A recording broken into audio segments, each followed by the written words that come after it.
I was hanging out with my friend yesterday and we were talking about dating, and she was telling me how she's so frustrated with dating and with men, and she's just so over it. And she's 27, she's gorgeous, and I'm not just saying that because she's my friend. She's just objectively beautiful. She's from Brazil, she's sweet, she works out a lot, she's super fit. She's just had so many disappointing experiences over the last couple years. Like, she feels like guys just don't take her seriously for some reason. Like, they think it's okay to just treat her casually, even though she tells them up front she only is interested in something serious. She's not interested in anything casual. And some guys are just actually dumb.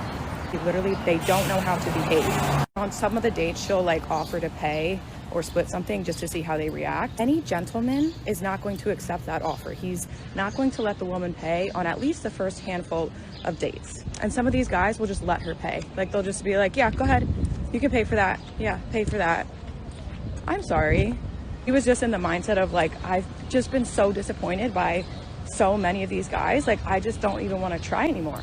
This is what it looks like when a woman's about to hit the wall and now wants to change up her priorities. But instead of adjusting the way she dates and the guys she's dating, she'll just continue to date the way she was in her early 20s, not realizing that if the guys back then didn't want to take you seriously, which I'm sure she had her own part in why they didn't, then why would these guys take you seriously now that you're 27? It's not that these guys just don't know how to behave. It's you went back to the same pool of men with different priorities, not adjusting your own scope of priorities you should be looking for, but instead pushing onto these guys. I can 100% guarantee she's dating the same guy she always has been, but now is expecting different results because what she is looking for has changed. You're doing the same thing but expecting a different outcome. All these women always make the same mistakes when they adjust their priorities and it's now time to get serious. They never really adjust what kind of man that may be, but just continue to date like they always have been. It's like that quote, insanity is doing the same thing over and over again but expecting different results. And it's kind of what's going on here. They just keep dating the guys that didn't want to take them seriously then, but now that they need something more serious, it's all of a sudden, wow, all these guys are bad. When it's no, they're the same. You just want something different now. You just haven't adjusted to the guys willing to give you that. Lastly, her paying for the date test is stupid. Because first off, how do you know they're not applying the same logic to you? Because usually a good indicator for a guy if she's willing to put money into you, like paying for the first date. So you could potentially be locking out one of these good guys because he let you pay. Meanwhile, he's thinking the exact opposite. But moreover, it really doesn't help you sort between the good and bad ones, because the bad ones won't care and think, great, I got a free meal. And the good ones, you'll think, wow, he must be bad. And her even doing this test shows to me that she hasn't adjusted anything. But now if he pays, he might be a keeper. And is exactly what I mean by that. These women are taking the same but expecting different results.